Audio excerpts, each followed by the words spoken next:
Association secretary miss Praveena വളരെ സ്നേഹത്തോടുകൂടി ഈ പ്രോഗ്രാമിലേക്ക് ഞാൻ സ്വാഗതം ചെയ്തുകൊണ്ട് ഡിമാൻഡുകളുള്ള, അതായത് ഒന്നുമല്ലാത്ത വളരെ കുറച്ച് സബ്സ്ക്രൈബേഴ്സ് മാത്രമുള്ള 1.8K സബ്സ്ക്രൈബേഴ്സ് ഉള്ള പേരുകളൊക്കെ പറയുന്നില്ലല്ലോ, ഒരാളെ ഞങ്ങളൊന്ന് കോണ്ടാക്ട് ചെയ്തിട്ടുണ്ട്. അപ്പോൾ അവര് നല്ലൊരു ഹ്യൂജ് എമൗണ്ട്, കുറെ ഡിമാൻഡ് സ്റ്റെപ്പ് ബൈ സ്റ്റെപ്പായി കുറെ ഡിമാൻഡ് വരും. നമ്മളിപ്പോൾ ഒരു പാവപ്പെട്ട ഒരു ഡിപ്പാർട്ട്മെന്റിനെ സംബന്ധിച്ചിടത്തോളം അത് അഫോർഡ് ചെയ്യാനുള്ള അത്ര പ്രാവർത്തിക വരുന്നില്ല. വെറുതെ അതായത് ചുമ്മാ ഒരു കുട്ടി ഇൻസ്റ്റഗ്രാമിൽ അയച്ച ഒരു മറുപടിക്ക് ഇതുപോലെ ഫോളോവേഴ്സ് ഉണ്ടല്ലോ, ഇന്ത്യ മുഴുവൻ ആരാധകരുള്ള, കേരളത്തിലെ കൊച്ചു കുഞ്ഞുങ്ങൾ വരെ ആരാധകരുള്ള ഒരു മനുഷ്യൻ വളരെ ഹമ്പിളായിട്ട് റെസ്പോണ്ട് ചെയ്തിട്ടുണ്ട്.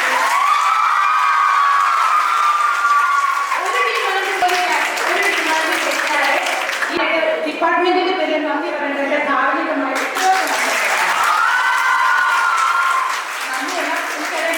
അഡ്രസ്സാണ് ഞാൻ പറയുന്നത്. പക്ഷെ ഞാൻ ഇത്രയെങ്കിലും പറഞ്ഞില്ലെങ്കിൽ ഞാനൊരു നന്ദിയില്ലാത്തതായി പോകും. അതുകൊണ്ട് മലയാളത്തിൽ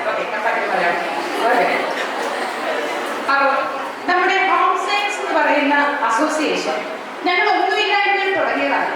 എല്ലാ സ്റ്റാഫും പുതിയവരാണ്. ഒന്നുമില്ലായ്മയിൽ തുടങ്ങിയ ഒരു സ്റ്റാഫിനെ, ഒരു ഡിപ്പാർട്ട്മെന്റിനെ ഞങ്ങളുടെ ആദ്യത്തെ സംരംഭമാണ്, ഞങ്ങളുടെ ടീച്ചേഴ്സിന്റെ ആദ്യത്തെ സംരംഭമാണ് ഈ അസോസിയേഷൻ. നമുക്ക് പറയണേ.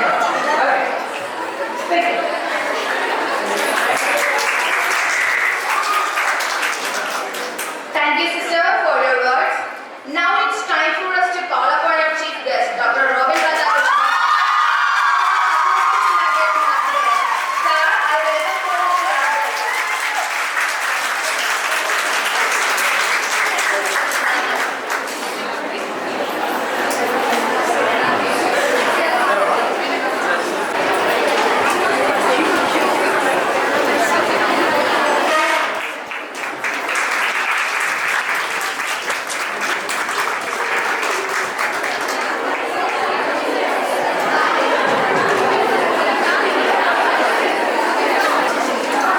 BCM.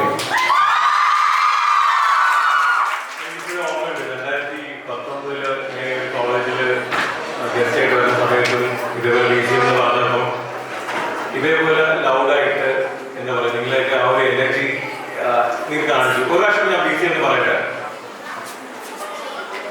അത് എന്റെ സ്റ്റൈലിൽ പറയണോ? എന്റെ സ്റ്റൈലിൽ പറഞ്ഞെങ്കിൽ എനിക്ക് മൈക്ക് വേണ്ട.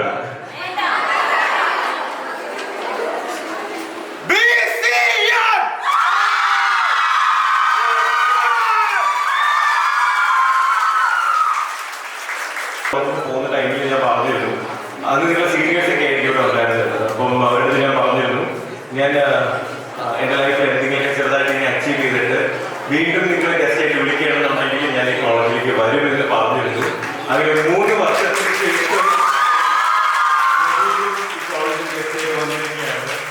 അപ്പോൾ ഒരുപാട് സന്തോഷമുണ്ട്. കാരണം എന്താ പറയുക, ഭയങ്കര പോസിറ്റീവ് എനർജിയാണ് നിങ്ങളുടെ കോളേജിൽ. നിങ്ങളൊരു എന്താ പറയുക, സ്റ്റുഡൻസിൻ്റെ വൈബ് ഭയങ്കര പോസിറ്റീവാണ്. കാരണം അത് എന്താ പറയുക,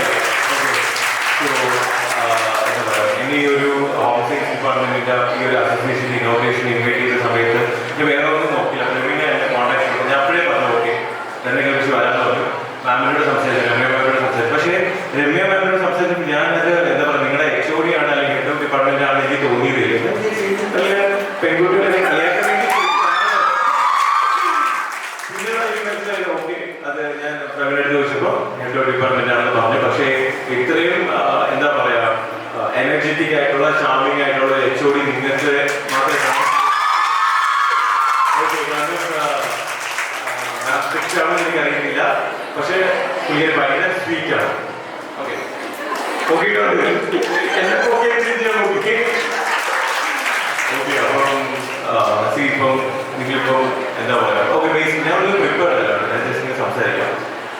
എന്താ പറയുക, എൻ്റെ കുട്ടിക്കാലത്ത് നോക്കുകയാണെന്നുണ്ടെങ്കിൽ അധികം പഠിക്കാത്ത ഒരു ബിലോ ആവറേജ് ആയിട്ടുള്ള സ്റ്റുഡൻ്റ് ആയിരുന്നു. ഓക്കെ മിക്കുള്ള എക്സെപ്ഷൻ നോക്കും അച്ഛനും അമ്മയൊക്കെ ആ കുട്ടികളുടെ കൂടി ഈ കുട്ടി രണ്ടുപടി കേട്ടിയായിട്ട് വളർന്ന ഒരു കുട്ടികളായിരുന്നു. തീരെ കോൺഫിഡൻസ് ഇല്ലായിരുന്നു. എനിക്ക് സ്റ്റേജ് ഫിയർ ഉണ്ടായിരുന്നു. സംസാരിക്കാൻ പറ്റത്തില്ലായിരുന്നു. സംസാരിക്കുമ്പോൾ നാക്ക് തിരിയത്തില്ലായിരുന്നു. പറയട്ടെ വലിയ കാര്യങ്ങളൊന്നുമില്ല, എന്നാലും വീട്ടിൽ അച്ഛനമ്മയൊക്കെ ആഗ്രഹത്തിന്റെ പേരിൽ ഞാൻ ചെറുതായിട്ട് ഞാനൊക്കെ പഠിക്കുന്നുണ്ടായിരുന്നു. അതിന് ചെറിയ ചെറിയ ഒരു എന്താ പറയുക ലൈഫായിട്ട് മുന്നോട്ട് പോകുന്ന ഒരാളാണ്.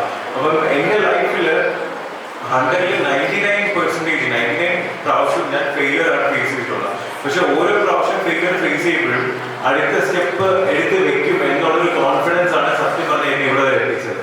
ഓക്കെ, സോ അപ്പൊ നിങ്ങളുടെയൊക്കെ ലൈഫിൽ നിങ്ങൾക്ക് പാഷൻ കാണും, അല്ലെങ്കിൽ ഒരു എയിം മോട്ടീവ് ഇങ്ങനെയുള്ള കാര്യങ്ങളെല്ലാം കാണും. എൻ്റെ ലൈഫിൽ ഞാൻ കോഴ്സായിട്ട് പഠിക്കുമ്പോഴോ അല്ലെങ്കിൽ കോളേജിൽ ജോയിൻ ചെയ്യുമ്പോഴോ ഇങ്ങനെ വലിയ ലക്ഷ്യങ്ങളൊന്നുമില്ല, ആ ഒരു ഫ്ലോയിൽ പൊയ്ക്കൊണ്ടിരിക്കുന്നത്. പക്ഷേ ഞാൻ ഒരു ഘട്ടത്തിൽ ആലോചിച്ചു എന്താണ് എൻ്റെ ജീവിതത്തിൽ ലക്ഷ്യം. പലരും പറയുന്നത് നിങ്ങളുടെ ലൈഫ് വെറുതെ വേസ്റ്റ് ചെയ്യണം, പലരും എന്താ പറയുക യൂസ്ലെസ് എന്ന് വിളിച്ചിട്ടുണ്ട്. അപ്പോൾ ഇങ്ങനെ കേൾക്കുമ്പോൾ ഞാനൊരു യൂസ്ലെസ് ആണോ? അങ്ങനെ അല്ലല്ലോ. എനിക്കും അത്യാവശ്യം എന്താ പറയുക എൻ്റെ ലൈഫിൽ കുറേ കാര്യങ്ങൾ നേടാനുണ്ട്, അല്ലെങ്കിൽ കുറേ കാര്യങ്ങൾ അച്ചീവ് ചെയ്യാനുണ്ട്, അല്ലെങ്കിൽ ജീവിതത്തിൽ എവിടെയെങ്കിലൊക്കെ എത്തണം എന്നുള്ളൊരു വാശി എൻ്റെ ഉള്ളിലുണ്ടായിരുന്നു. സോ അതിനു വേണ്ടി ഞാൻ കഷ്ടപ്പെട്ടിട്ടുണ്ട്. സത്യം പറഞ്ഞാൽ ഞാൻ ഭയങ്കര ടാലന്റഡ് അല്ലെങ്കിലും ഞാൻ ഹാർഡ് വർക്ക് ചെയ്യാൻ വേണ്ടി ഭയങ്കരമായിട്ട് വില്ലിങ് ആയിരുന്നു. പണ്ട് ഞാനൊരു മടിയനായിരുന്നു, ഞാൻ ഒന്നിനും വേണ്ടി വർക്ക് ചെയ്യുന്ന ഒരാളെ അല്ലായിരുന്നു. പക്ഷേ ജീവിതത്തിൻ്റെ ഒരു ഘട്ടത്തിൽ എനിക്ക് മനസ്സിലായി ഇത് നമുക്ക് കിട്ടിയിരിക്കുന്ന ഒരു ജീവിതമാണ്. ഈ ലോകത്ത് നിന്ന് നമ്മൾ പോകുന്നുണ്ടെങ്കിൽ നമ്മുടേതായിട്ടുള്ള ഒരു ഐഡന്റിറ്റി ഈ ലോകത്ത് ക്രിയേറ്റ് ചെയ്തിട്ട് പോകണം എന്ന് ഒരു എന്താ പറയുക എൻ്റെ ഉള്ളിലേക്ക് ഞാൻ എടുത്തൊരു പ്രോമിസാണ്. അപ്പോൾ ഞാൻ എൻ്റെ ഒരു കോഴ്സിൽ പറയുന്നുണ്ട് മൈ ഡൗൺഫോൾസ് ആർ മൈ ഇൻസ്പിറേഷൻ. എനിക്കൊരു ഇൻസ്പിറേഷൻ എന്ന് പറയാനായിട്ട് വ്യക്തികളായിട്ട് ആരുമില്ല. എൻ്റെ ഇൻസ്പിറേഷൻ എന്ന് പറയുന്നത് എൻ്റെ വീഴ്ചകളാണ്. കാരണം ഓരോ വീഴ്ചകളെയാണ് ഞാൻ എൻ്റെ ലെസണായിട്ട് എടുക്കുന്നത്. കാരണം ഞാൻ എപ്പോഴും പറയുന്നത് ഞാനൊരു പച്ചയായ പേഴ്സണാണ്. എനിക്ക് പോസിറ്റീവ്സ് ഉണ്ട്, നെഗറ്റീവ്സ് ഉണ്ട്. എനിക്ക് ഇപ്പം ഒരു നല്ലവനായിട്ടുള്ള ഉണ്ണിയായിട്ട് ഇനി ആക്ട് ചെയ്ത് നടക്കാൻ പറ്റത്തില്ല. വേണമെങ്കിൽ ചെയ്യാം, പക്ഷെ അത് ചെയ്ത് കഴിഞ്ഞാൽ എൻ്റെ ഇൻഡിവിജ്വാലിറ്റി അല്ലെങ്കിൽ എൻ്റെ പേഴ്സണാലിറ്റി ഞാൻ അപ്പോൾ അവിടെ കളയാണ്, മനസ്സിലായില്ലേ? അപ്പൊ എൻ്റെ പേഴ്സണാലിറ്റി എന്താണോ അങ്ങനെ എന്നെ അക്സെപ്റ്റ് ചെയ്തവരാണ് ബിഗ് ബോസ് കണ്ട മിക്കുള്ളത്. എനിക്കറിയത്തില്ല എത്ര പേര് ബിഗ് ബോസ് കണ്ടിട്ടുള്ളത്. പക്ഷേ ബിഗ് ബോസിൽ നമുക്ക് അത്രയും ദിവസം നിൽക്കണമെന്നുണ്ടെങ്കിൽ മാക്സിമം നമുക്ക് നമ്മളായിട്ട് മാത്രമേ നിൽക്കാൻ പറ്റത്തുള്ളൂ. ഓക്കെ, സോ അതിൽ ഗുഡ് മോർണിംഗ് ബിഗ് ബോസ് എന്ന് അലറി വിളിച്ചാണ് ഒരു ദിവസം തുടങ്ങുന്നത്. അപ്പൊ അങ്ങനെ അലറി വിളിച്ച് തുടങ്ങി എന്നെ അക്സെപ്റ്റ് ചെയ്ത ജനങ്ങൾ തിരിച്ച് ഇതേപോലെ ഒരു പ്ലാറ്റ്ഫോമിൽ പുറത്തു വരുമ്പോൾ എനിക്ക് ഫേക്ക് ആയിട്ട് നിൽക്കാൻ പറ്റില്ല. അതേ ഒരു സെയിം പാറ്റേൺസ് തന്നെ ഞാൻ ഫോളോ ചെയ്യും. എനിക്ക് മനസ്സിന് ശരിയെന്ന് തോന്നുന്ന കാര്യങ്ങൾ മാത്രമേ ഞാൻ ചെയ്തിട്ടുള്ളൂ. ഞാൻ ഈ നാടിനോ അല്ലെങ്കിൽ നമ്മുടെ സൊസൈറ്റിക്കോ ദോഷം വരുന്ന അല്ലെങ്കിൽ മോശം വരുന്ന ഒരു കാര്യം ഞാൻ ചെയ്യാൻ വേണ്ടി ശ്രമിച്ചിട്ടില്ല. ഓക്കെ, സോ പിന്നെ ഒരുപാട് ആഗ്രഹങ്ങൾ, ഇനിയും ആഗ്രഹങ്ങൾ ഉള്ളൊരു വളരെ സാധാരണക്കാരനാണ് ഞാൻ. മേ ബി ചിലപ്പോൾ ഇനിയും എൻ്റെ ജീവിതത്തിൽ എന്തെങ്കിലും ചെറുതായിട്ടൊക്കെ അച്ചീവ് ചെയ്ത് വീണ്ടും ഈ കോളേജിൽ ഗസ്റ്റായിട്ട് എന്നെ വിളിക്കുകയാണെന്നുണ്ടെങ്കിൽ ഞാൻ ഉറപ്പായിട്ടും അത് നിങ്ങൾ ഗസ്റ്റായിട്ട് വിളിക്കാൻ വേണ്ടി ഞാൻ ഹാർഡ് വർക്ക് ചെയ്യും. മേ ബി ചിലപ്പോൾ ഒരു 3 ഇയേഴ്സിനകത്ത് ചിലപ്പോൾ നിങ്ങൾ എന്നെ വീണ്ടും വിളിക്കും. അന്ന് എന്നെ കൊണ്ട് പറ്റുന്ന രീതിയിൽ എന്തെങ്കിലുമൊക്കെ ഞാൻ വീണ്ടും അച്ചീവ് ചെയ്യാൻ വേണ്ടി ശ്രമിക്കും. പിന്നെ ഇന്ന് എൻ്റെ ബർത്ത്ഡേ ആണ്. അപ്പോൾ എൻ്റെ അച്ഛനും അമ്മയും കാലമാണ് ഞാൻ ഈ ഒരു ലോകത്ത് വന്നിരിക്കുന്നത്. എന്നെ കുട്ടിക്കാലം മുതലേ എനിക്ക് വേണ്ട എല്ലാ കാര്യങ്ങളും ചെയ്യുന്നുണ്ട്. അപ്പം അച്ഛൻ്റെ അടുത്തും അമ്മയുടെ അടുത്തും എന്താ പറയുക അവരോടുള്ള നന്ദി, കടപ്പാടും സ്നേഹവും ഞാൻ എപ്പോഴും എൻ്റെ ഉള്ളിൽ കാണും. ഞാൻ അധികം ചിലപ്പോൾ എക്സ്പ്രസ് ചെയ്യുന്ന ഒരാളായിരിക്കുന്നില്ല. അപ്പം പക്ഷേ എൻ്റെ ഉള്ളിൽ അതെല്ലാം ഉണ്ട്. ഞാനൊരു നല്ല മകൻ അല്ലെങ്കിൽ ഒരു നല്ല മനുഷ്യനാകാൻ വേണ്ടി ഞാൻ മാക്സിമം ശ്രമിക്കും.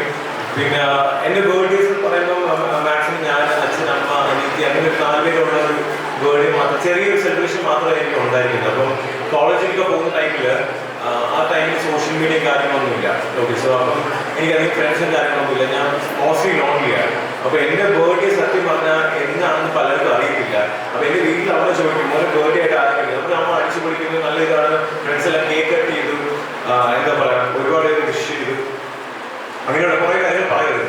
അപ്പം സത്യമായി ഞാൻ ആ സമയത്ത് ഒരു 2010 ടൈമിലൊക്കെ ഞാൻ എന്താ ചെയ്യുന്നതെന്ന് വെച്ച് കഴിഞ്ഞാൽ കാരണം ഞാനൊരു അധികം ക്ലോസ് അല്ലാത്തത് കൊണ്ടാണ് അവർക്കൊന്നും എൻ്റെ ബർത്ത്ഡേ അറിയാത്തത്. പിന്നെ ഞാൻ സോഷ്യൽ മീഡിയയിലും ഇല്ലായിരുന്നു.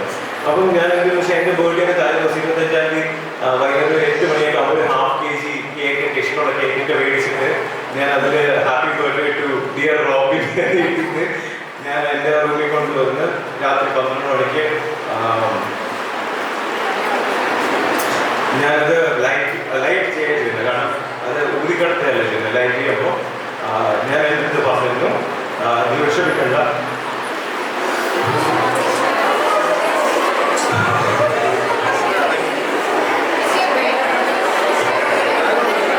ഫ്യൂച്ചറിൽ എൻ്റെ ബർത്ത്ഡേ സെലിബ്രേറ്റ് ചെയ്യാൻ വേണ്ടി ഒരുപാട്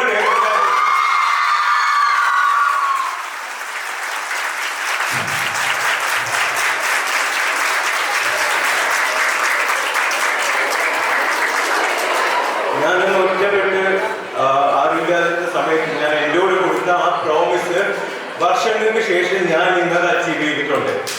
എനിക്ക് പ്രാർത്ഥിക്കാൻ, എനിക്ക് സ്നേഹിക്കാൻ, എനിക്ക് ഉൾക്കൊള്ളാൻ പറ്റാത്ത അത്രയും വിശ്വസും സ്നേഹവും പ്രാർത്ഥനയും ഒരുപാട് പേരിൽ നിന്ന് എത്തുന്നുണ്ട്. അപ്പം ഞാൻ അതിലെപ്പോഴും നിങ്ങളടുത്ത് കടപ്പെട്ടിരിക്കും. ഞാൻ ഒന്നും പ്രതീക്ഷിക്കുന്നില്ല. എനിക്ക് നിങ്ങളുടെ സ്നേഹവും പ്രാർത്ഥന അനുഗ്രഹവും മാത്രം മതി. കാരണം എനിക്ക് ലൈഫിൽ ഒരുപാട് അച്ചീവ് ചെയ്യണം എന്ന് ആഗ്രഹിക്കുന്ന ഒരാളാണ് ഞാൻ. ഇപ്പം ഞാൻ ഇമോഷണലായി ഞാനത് അറിയില്ല. ഇനി കരഞ്ഞു എന്ന് പറഞ്ഞിട്ട് ഒരാണ് എന്താ പറയാ ഒന്നും വീക്കാവുന്നൊന്നുമില്ല. സ്ട്രോങ് ആണുങ്ങൾ കരയും, മനസ്സിലായില്ലേ? ഓക്കെ, അത് സ്ട്രോങ്. പക്ഷെ ഇവിടെ അവസരത്തിൽ പെട്ടെന്ന് ആ ഒരു വർഷം പിന്നിലോട്ട് എനിക്ക് തോന്നി. കാരണം എനിക്ക് ഇപ്പോഴും ഓർമ്മയുണ്ട്, ഞാൻ ആ ഒരു കേക്കിന്റെ ഫ്രണ്ടില് ചെറുപ്പത്തിൽ കണ്ടു നടന്നിട്ടുണ്ടാകും. പക്ഷെ അന്നാ പറഞ്ഞത് ഞാൻ അതിനു വേണ്ടി ഇത്രയും വർഷം 10-12 വർഷം ഹാർഡ് വർക്ക് ചെയ്ത് കഷ്ടപ്പെട്ടിട്ടുണ്ട്. കഷ്ടപ്പെട്ടിട്ട് തന്നെയാണ് ഞാൻ ഇപ്പോൾ ഇവിടെ നിൽക്കുന്നത്. അപ്പം എനിക്ക് പറയാനുള്ള ഒറ്റ കാര്യമേ ഉള്ളൂ, ഏതൊരു സാധാരണക്കാരനും അധികം കഴിവില്ലെങ്കിലും കഷ്ടപ്പെട്ട് കഴിഞ്ഞാൽ അവൻ വിചാരിക്കുന്നിടത്ത് എത്താൻ പറ്റും. ഓക്കെ, അപ്പൊ ഇനിയും എവിടെയെങ്കിലും എത്തണമെന്ന് ഒരുപാട് ആഗ്രഹമുള്ള ഒരാളാണ് ഞാൻ. തീർച്ചയായും എത്തും. ഞാൻ ഈ ബിഗ് ബോസിനകത്ത് പോകുമ്പോഴത്തേക്ക് ആകെ എൻ്റെ അച്ഛനും അമ്മയ്ക്കും അനിയത്തിക്കും എൻ്റെ ബെസ്റ്റ് ഫ്രണ്ടിന് മാത്രമേ അറിയുന്നുണ്ടായിരുന്നുള്ളൂ ഞാൻ പോകുന്നത്. അപ്പൊ തിരിച്ചറിഞ്ഞപ്പോൾ ഒരുപാട് എന്താ പറയുക, എനിക്കൊരു ഫാമിലിയാണ് കിട്ടിയത്, മനസ്സിലായി. കാരണം അവരെനിക്ക് ഫാൻസ് ആയിട്ട് പറയാൻ ഒരിക്കലും ആഗ്രഹിക്കുന്നില്ല. കാരണം എന്നെ സ്നേഹിക്കുന്ന കൊച്ചു കുട്ടികൾ മുതൽ പ്രായം വരെ ഉണ്ട്. അപ്പൊ അവരെല്ലാവരും എൻ്റെ ഫാമിലിയായിട്ടാണ് ഞാൻ കൺസിഡർ ചെയ്യുന്നത്. ഞാൻ ഓരോ സ്ഥലത്ത് പോകുമ്പോഴും ഞാൻ പറയുന്നത്, ഞാൻ അവരെന്നെ കാണാനല്ല, ഞാൻ നിങ്ങളെ കാണാൻ വേണ്ടിയാണ് വരുന്നതെന്നാണ് പറയുന്നത്. പക്ഷെ നിങ്ങൾ എനിക്ക് എന്തുമാത്രം സ്നേഹം തരുന്നോ അതിനെ 10 ഇരട്ടി തരാൻ ഞാൻ വില്ലിങ്ങാണ്. കാരണം ഈ ലോകത്തിൽ ഏറ്റവും കൂടുതൽ ഞാൻ വലുതാണെന്ന് വിശ്വസിക്കുന്ന ഒരു കാര്യം പറയുന്ന സ്നേഹം തന്നെയാണ്. അപ്പം ഇതൊന്നും പ്രിപ്പേർഡ് അല്ല, ഞാൻ ജസ്റ്റ് സംസാരിക്കാട്ടോ, എനിക്ക് സംസാരിക്കുന്ന ഇഷ്ടം. പിന്നെ ഇതിൽ എത്ര പേർക്ക് എന്നെ ഇഷ്ടമുണ്ട്